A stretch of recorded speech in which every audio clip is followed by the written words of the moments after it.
بسم اللہ الرحمن الرحیم۔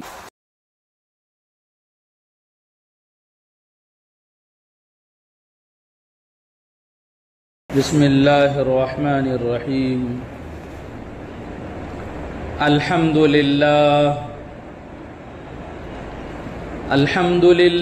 نحمده ونستعینه ونستغفره ونؤمن به ونتوکل علیہ ونعوذ باللہ من شرور انفسنا ومن سیئات اعمالنا،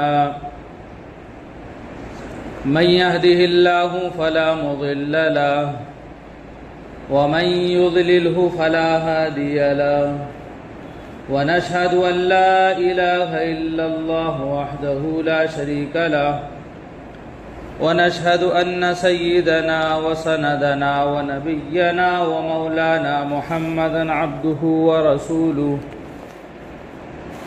صلی اللہ تعالی علیہ وعلى آلہ واصحابہ وبارک وسلم تسلیما کثیرا کثیرا، اما بعد فاعوذ باللہ من الشیطان الرجیم، بسم اللہ الرحمن الرحیم۔ یا ایہا الذین آمنوا علیکم انفسکم لا يضركم من ضل إذا اهتديتم، وقال النبي صلى الله عليه وسلم تركت فيكم أمرين لن تضلوا ما تمسكتم بهما، كتاب الله وسنة رسوله صلى الله عليه وسلم، او کما قال علیہ الصلاۃ والتسلیم۔ دوستوں اور بزرگوں اور میرے دینی ایمانی بھائیوں، جمعہ کا مقدس اور مبارک دن ہے۔ جمعہ کے دن کے تعلق سے احادیث میں اور قرآن کریم میں بے شمار فضائل ذکر کیے گئے ہیں۔ جمعہ کے دن کو اسلامی شریعت میں بڑی اہمیت حاصل ہے۔ اس سے بڑی اہمیت اور کیا ہوگی کہ قیامت جب بھی قائم ہوگی جمعہ کے دن قائم ہوگی۔ قیامت جب بھی آئے گی جمعہ کے دن آئے گی۔ جمعہ کا دن ایسا دن ہے کہ اس دن انسان اور جنات کے علاوہ دنیا کی ہر مخلوق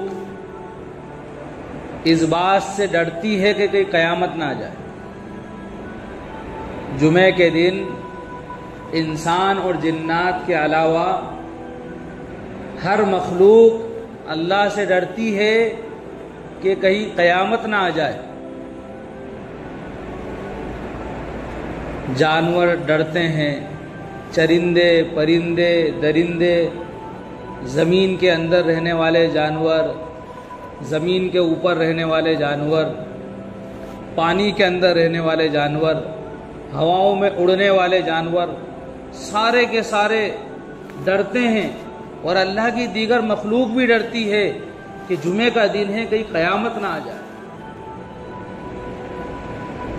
اس لیے سب کے سب عبادت میں لگ جاتے ہیں، سب کے سب پوری طرح اللہ کی طرف متوجہ ہو جاتے ہیں، اللہ کو پکارتے ہیں، اللہ کا ذکر کرتے ہیں، اللہ کی تسبیح بیان کرتے ہیں، اللہ کو یاد کرتے ہیں، کبھی آہستہ آہستہ، کبھی بلند آواز سے، کبھی گڑ گڑا کر، تو کبھی خوشی میں، تو کبھی مستی میں، تو کبھی آہ و بکا کے اندر، کبھی آہ و فغا کے اندر، کبھی رونے میں۔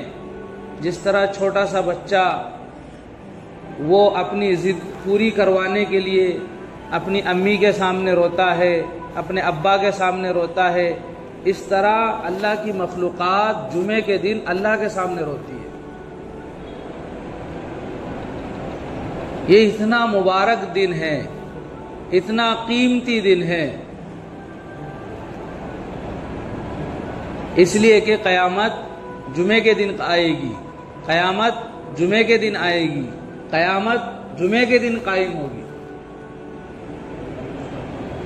تو ہر انسان کی فکر یہ ہونا چاہیے، ہر انسان کی فکر یہ ہونا چاہیے کہ میں جمعے کے دن جلدی سے تیار ہو کر مسجد میں پہنچوں اور اللہ کی یاد میں لگ جاؤں کہ اگر قیامت آ گئی تو میں اللہ اللہ کرتے جاؤں۔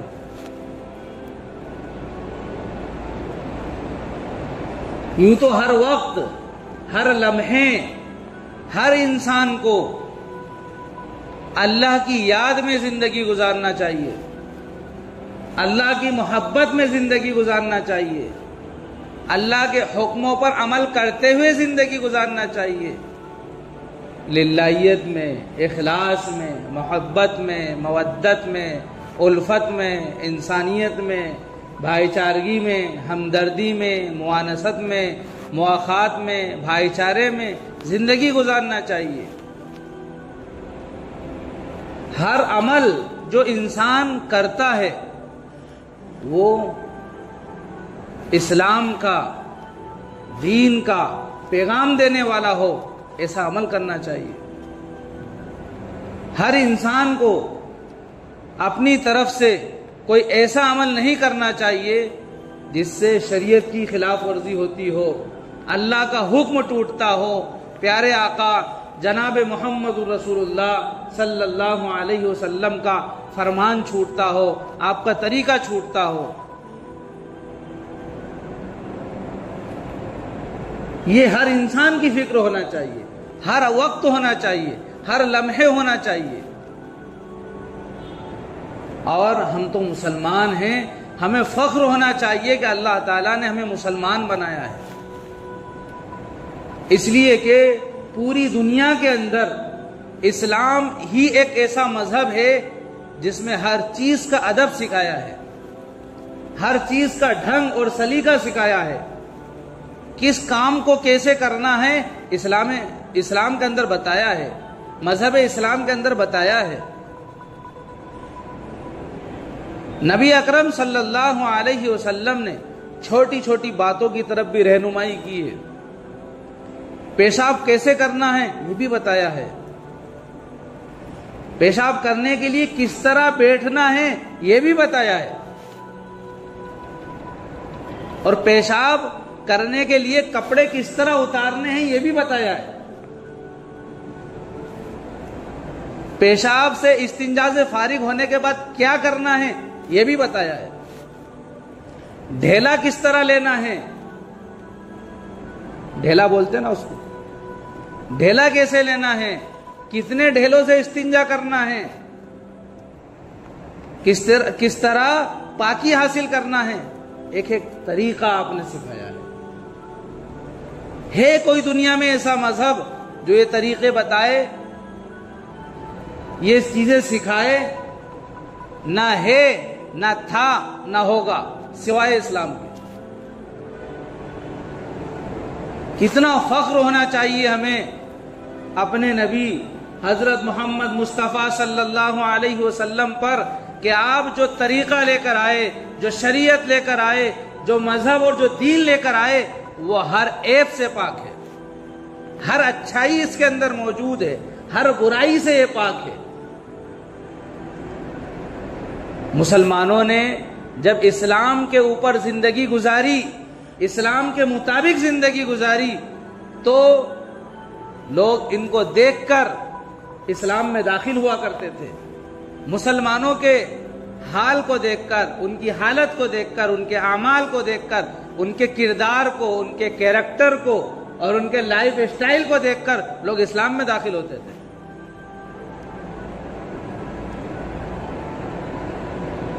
بڑا مشہور جملہ ہے کہ مسلمان ذلیل ہو رہے ہیں۔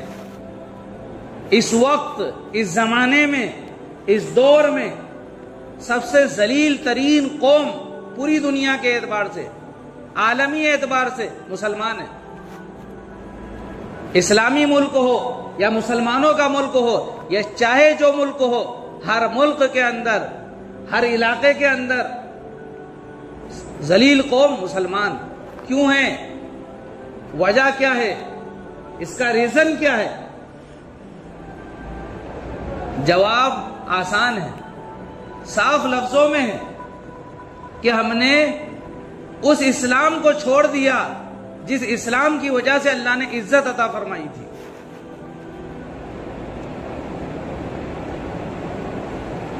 ایک نہیں کئی احادیث ہیں جن میں نبی اکرم صلی اللہ علیہ وسلم نے فرمایا کہ اسلام نے تمہیں عزت دی ہے۔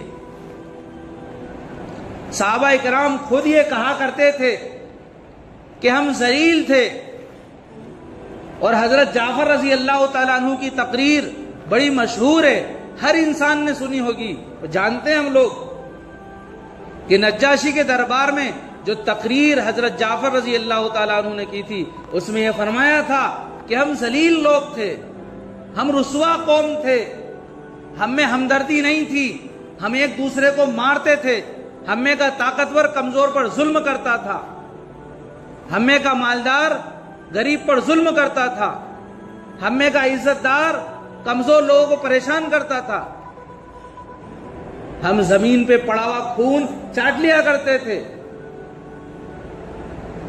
ہمیں پاک رہنے کا طریقہ نہیں معلوم تھا،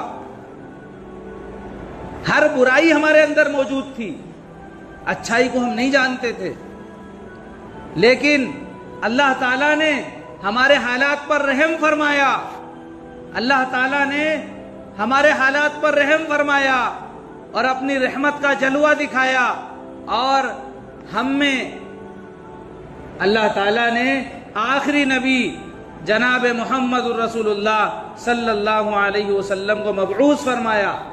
نبی ہمارے درمیان آئے اور ہمیں انہوں نے جینے کا طریقہ سکھایا، رہنے کا لائف سٹائل دیا، جینے کا ڈھنگ سکھایا، ایک دوسرے کے کیسے حقوق ادا کرنا ہے حقوق ادا کرنا سکھایا، کمزوروں کے حقوق بتائے، عورتوں کے حقوق بتائے، لڑکیوں کے حقوق بتائے، ورنہ ہم تو معصوم بچی کو زندہ دفن کر دیا کرتے تھے۔ لڑکی کے حقوق بتائے، عورتوں کے حقوق بتائے، غلاموں کے حقوق بتائے، کمزوروں کے حقوق بتائے، غریبوں کے حقوق بتائے، رشتہ داروں کے حقوق بتائے، پوری زندگی کا نہج عطا فرمایا۔ ایسا مذہب ہمارے نبی لے کر آئے۔ جب نجاشی نے یہ تقریر سنی، آنکھوں سے آنسو بہنے لگے۔ کون تھا نجاشی؟ مسلمان نہیں تھا، وہ بادشاہ تھا، مسلمان نہیں تھا، پر عیسائی تھا۔ اس کی آنکھوں سے آنسو بہنے لگے۔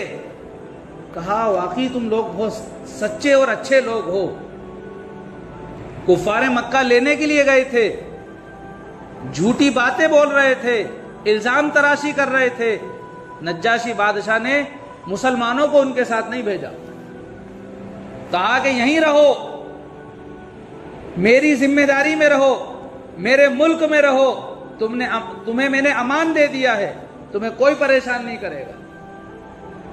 نجاشی بادشاہ نے ان لوگوں کو جو مکہ سے گئے تھے ہجرت کر کے اپنے حق کی نیشنلٹی عطا کر دی۔ وہ کیا وجہ تھی؟ وہ اسلام تھا، اسلام پر عمل کرنا تھا۔ اور آج ہمیں اپنے ملک میں یہ کہا جا رہا ہے کہ یہاں کے رہواسی نہیں ہو تم، تمہاری نیشنلٹی یہاں کی نہیں ہے، ثابت کرنا ہوگا۔ کیوں کہا جا رہا ہے؟ اس لیے کہ ہم نے وہ سبق بھلا دیا جو ہمارے نبی ہمیں سکھا کر گئے تھے، جو پیغام ہم اس دنیا میں لے کر آئے تھے، جو پیغام اللہ تعالیٰ نے ہم سب کو عطا فرمایا تھا، اور ہماری ذمہ داری تھی کہ ہر انسان کو اس پیغام سے واقف کرانا ہے، اس پیغام کا انٹروڈکشن پوری دنیا میں کرانا ہے، اس کا تعارف پورے عالم کے اندر کرانا ہے۔ اس کو ہم ہی بھول گئے، ہم نے خود اپنی پہچان ختم کر دی، تو پھر ہمیں اپنے وطن میں اجنبی کہا جانے لگا، غیر ملکی کہا جانے لگا،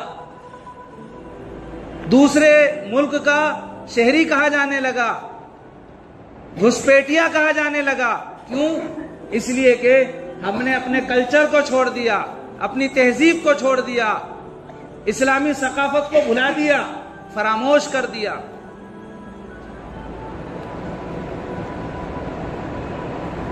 ایک شاعر نے بڑا اچھا ایک شعر کہا ہے، فارسی میں ہے، تنے ہما داغ داغ شد، تنے ہما داغ داغ شد، پمبا کجا کجا نہم. پورا جسم زخموں سے چور ہے، پورا جسم زخموں سے چور ہے، مرہم کہاں کہاں پر لگائیں. پوری زندگی ہماری گناہوں میں ملوث،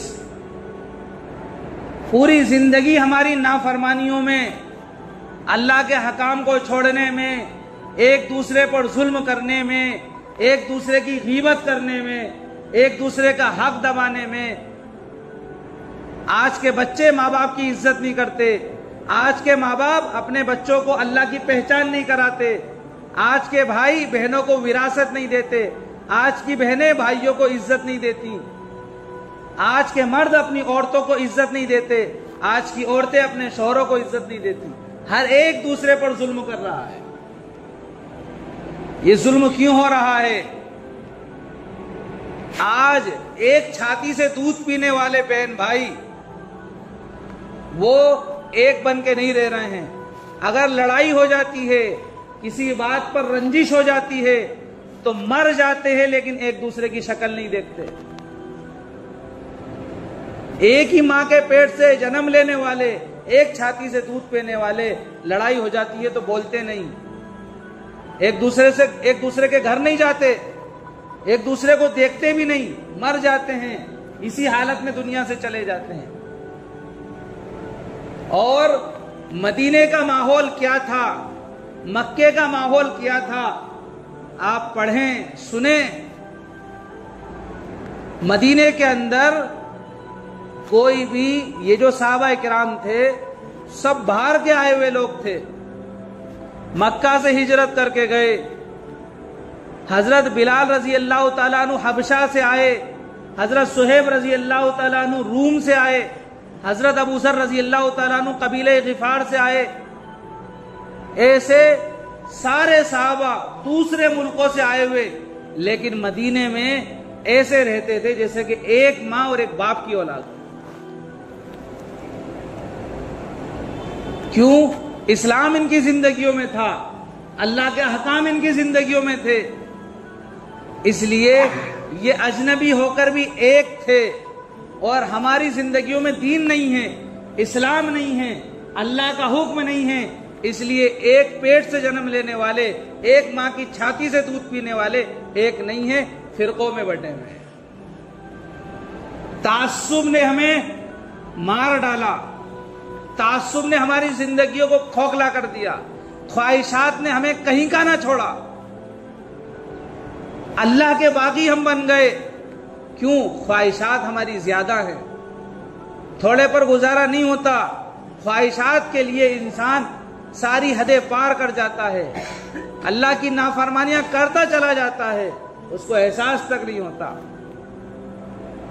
تو بزرگوں، اسلام ہی وہ مذہب ہے جس پر عمل کرنے میں دنیا کی اور آخرت کی، دونوں جہان کی پوری کامیابی کا وعدہ اللہ تعالیٰ نے کیا ہے. قرآن میں اللہ نے صاف لفظوں میں فرمایا، ان الدین عند اللہ الاسلام،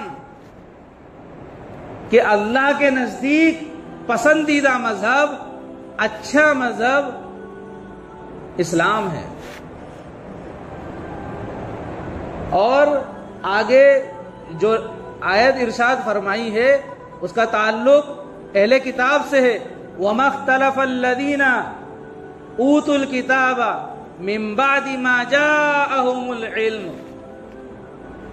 کہ جن لوگوں نے اس مذہب کے اندر اختلاف کیا انہوں نے اپنی ضد کی وجہ سے کیا ہے، اپنی ہٹ دھرمی اور اناد کی وجہ سے کیا ہے، سرکشی کی وجہ سے کیا ہے، اپنی منمانی کرنا چاہتے تھے. اسلام منمانی نہیں کرنے دیتا، اسلام اللہ کے حکموں پر چلنے کی دعوت دیتا ہے. تو اپنی منمانی کی وجہ سے، اپنی ضد اور ہٹ دھرمی کی وجہ سے انہوں نے دین میں اختلاف کر دیا، جبکہ ان کو دین کا علم تھا۔ تو اللہ تعالیٰ نے فرمایا ان اللہ سریع الحساب۔ تو یاد رکھو اچھی طرح کہ اللہ بہت جلد حساب لینے والا ہے، بہت جلد حساب لینے والا ہے۔ اور جب اللہ حساب لے گا تو سرکشوں کو، ہٹ دھرموں کو اور ضدی قسم کے لوگوں کو، اسلام کا اور قرآن کا انکار کرنے والوں کو اللہ تعالیٰ جہنم کا ایندھن بنائے گا۔ تو بزرگوں، اسلام اللہ کو پسند ہے۔ اگر ہماری زندگیوں میں اسلام آ گیا، ہم نے اسلام پر عمل کرنا شروع کر دیا، تو اللہ ہمیں بھی پسند کرے گا۔ اور اسلام کسے کہتے ہیں؟ مسلمان کے گھر میں پیدا ہو جانا اسلام پر عمل کرنا نہیں ہے۔ نام مسلمانوں کا رکھ لینا اسلام پر عمل کرنا نہیں ہے۔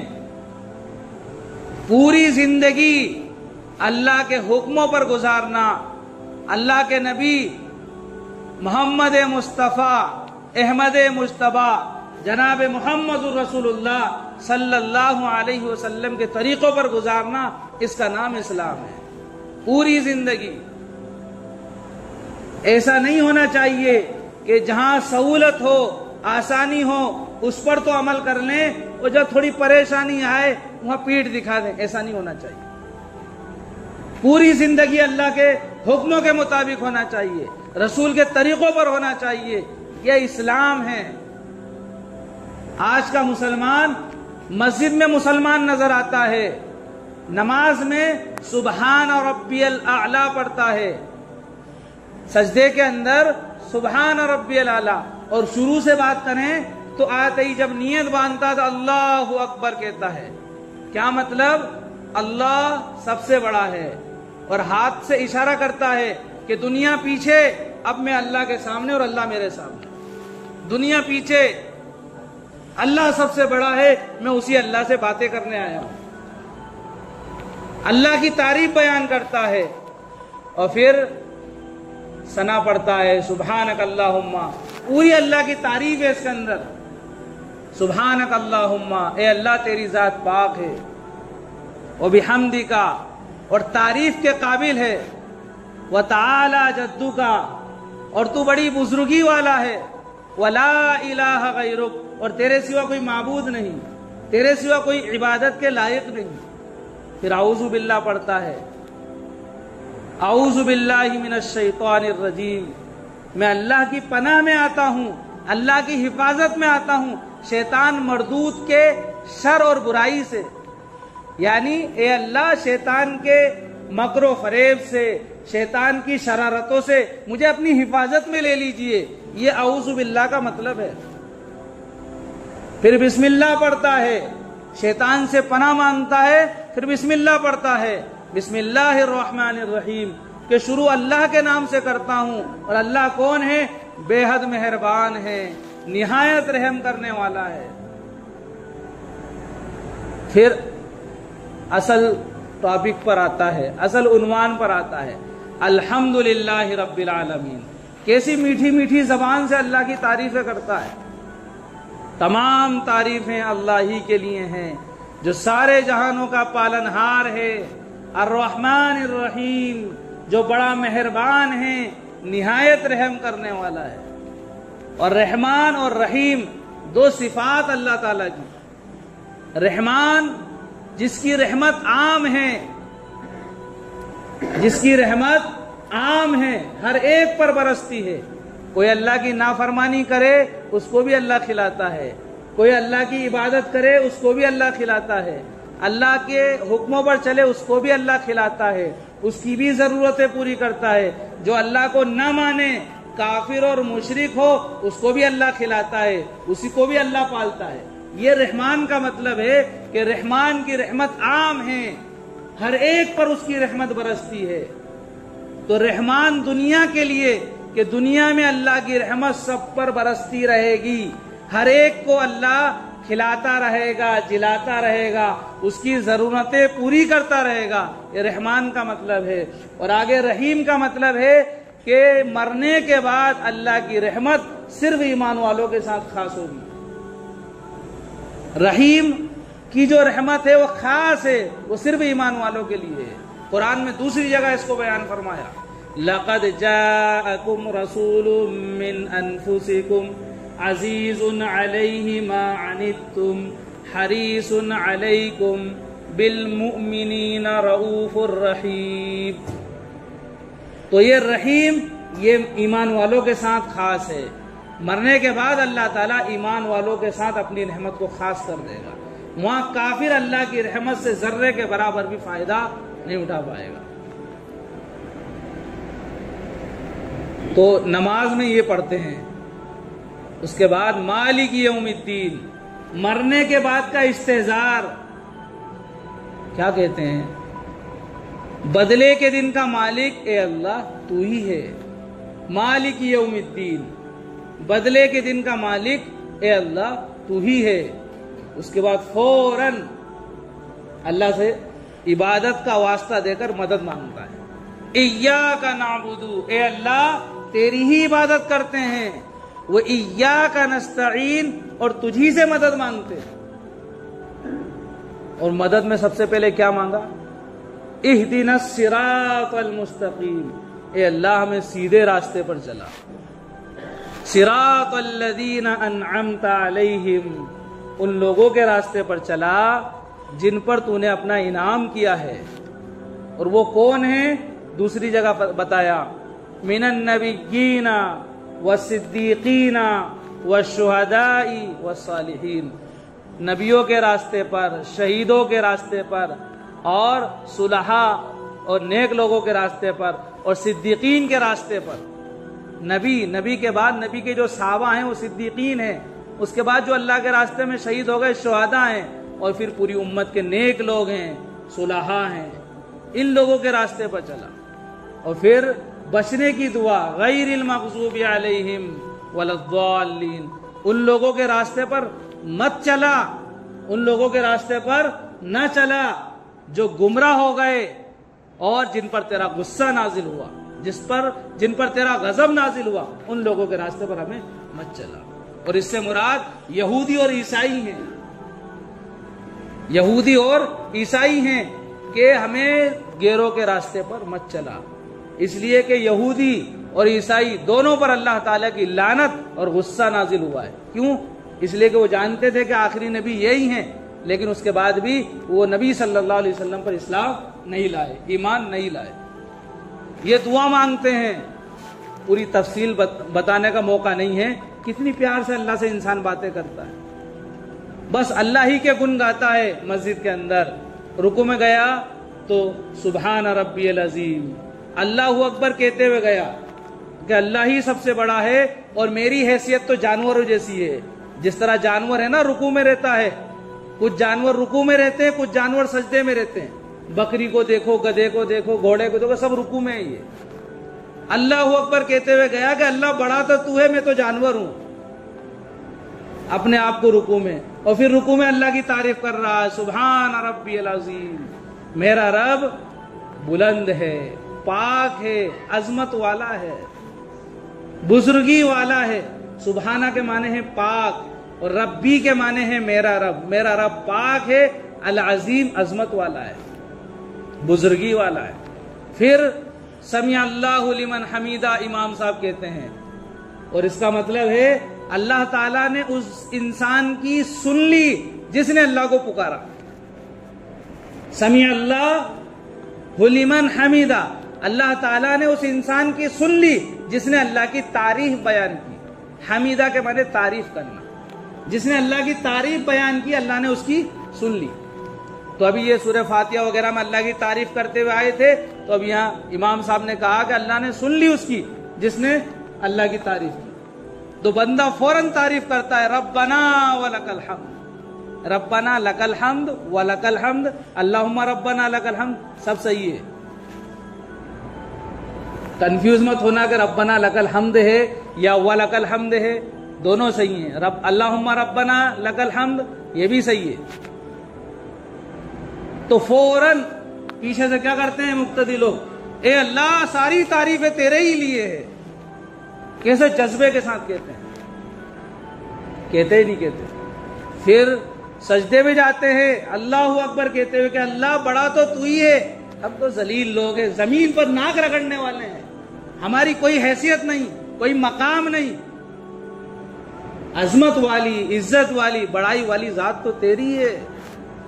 سجدے میں اپنی ناک رگڑتے ہیں, پیشانی رگڑتے اور اللہ کی عظمت کے گن گاتے ہیں, اللہ کی بڑائی بیان کرتے ہیں.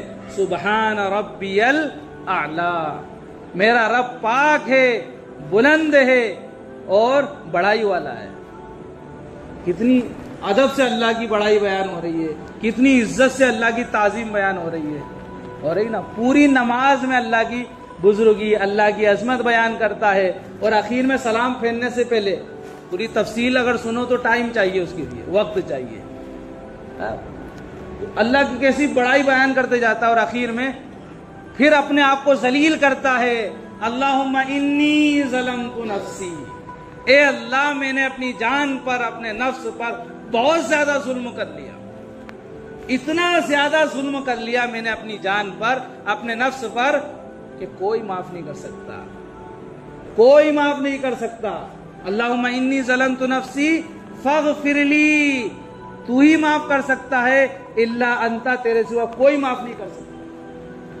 اور پھر ادب سے کہتا فاغفر لی مغفرتن, مجھے معاف کر دیجیے. کتنی پیار سے کہتا ہے اللہم انی ظلمت نفسی ظلما کثیرا ولا یغفر الذنوب الا انت فاغفر لی, مجھے معاف کر دیجیے, مجھے معاف کر دیجیے, آپ ہی تو ہے معاف کرنے والے. مغفرتن من عندک, آپ کے پاس تو رحمتوں کے خزانے ہیں, اللہ سے کیسی معافی مانگتے. فاغفر لی مغفرتن من عندک, معافی ہو گئی نا. معافی کا مطلب یہ ہے جیسے چھوٹا سا بچہ نہیں رہتا, چھوٹا سا بچہ رہتا ہے تو جو وہ بیت الخلا کر لیتا ہے تو کیسے گندگی میں بھر جاتا ہے, ماں کیا کرتی ہے, اس کو پہلے صاف کرتی ہے نا, پہلے صاف کرتی ہے, دھلاتی ہے. اس کا مطلب ہے مغفرت کرنا. ایک گناہ معاف کر دی ہے, بالکل پاک ہو گیا, تب کس چیز کی ضرورت ہے, اب کپڑوں کی ضرورت ہے. تو اب کہہ رہا ہے ورحمنی, اے اللہ رحمت کی چادر میں چھپا لیجیے. ورحمنی, اے اللہ رحمت کی چادر میں چھپا لیجیے. اور اب اللہ کے اوپر ساری بھلائی اور مغفرت کے جو ہے انسان گن گا لیتا ہے. انک انت الغفور الرحیم, آپ ہی معاف کرنے والے ہیں اور آپ ہی رحم کرنے والے ہیں, آپ کے علاوہ کوئی نہیں ہے. اتنی اچھی اچھی باتیں اللہ سے کرتا ہے.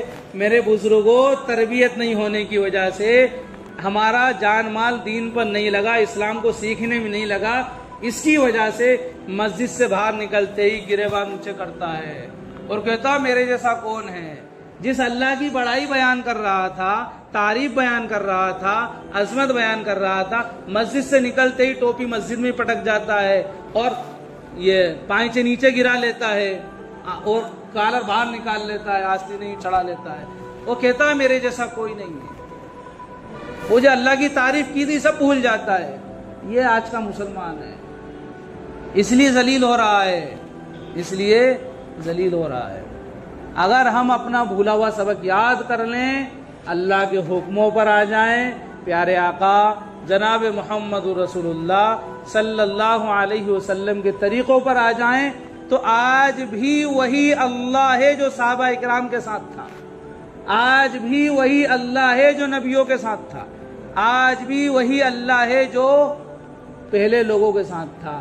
آج بھی اللہ کی مدد آ سکتی ہے, آج بھی اللہ اپنی قدرت کے جلوے دکھا سکتا ہے. بس ہمیں ضرورت ہے کہ ہم اللہ والے بن جائیں. لوہے کو کھینچنے کے لیے مقناطیس کی ضرورت ہوتی ہے, چمک, میگنیٹ جس کو کہتے ہیں. میگنیٹ میں جتنی طاقت ہے اسی طاقت سے وہ لوہے کو کھینچے گی. جتنی صلاحیت اللہ کی رحمت کو کھینچنے کی ہمارے اندر ہوگی اتنی ہی زیادہ اللہ کی مدد ہمارے ساتھ ہوگی. اس کے لیے ضروری ہے کہ ہم اللہ والے بنیں، دین سیکھیں، ایمان سیکھیں، اسلام سیکھیں اور اپنی روزمرہ کی زندگی اسلام کے مطابق بنائیں، سیکھیں اور اس کے مطابق جئیں۔ کریں گے نا کوشش انشاءاللہ؟ کریں گے نا انشاءاللہ؟ اللہ تعالی ہم سب کو دین سیکھنے والا، سمجھنے والا، عمل کرنے والا بنائے۔ آمین۔ وآخر دعوانا ان الحمد للہ رب العالمین۔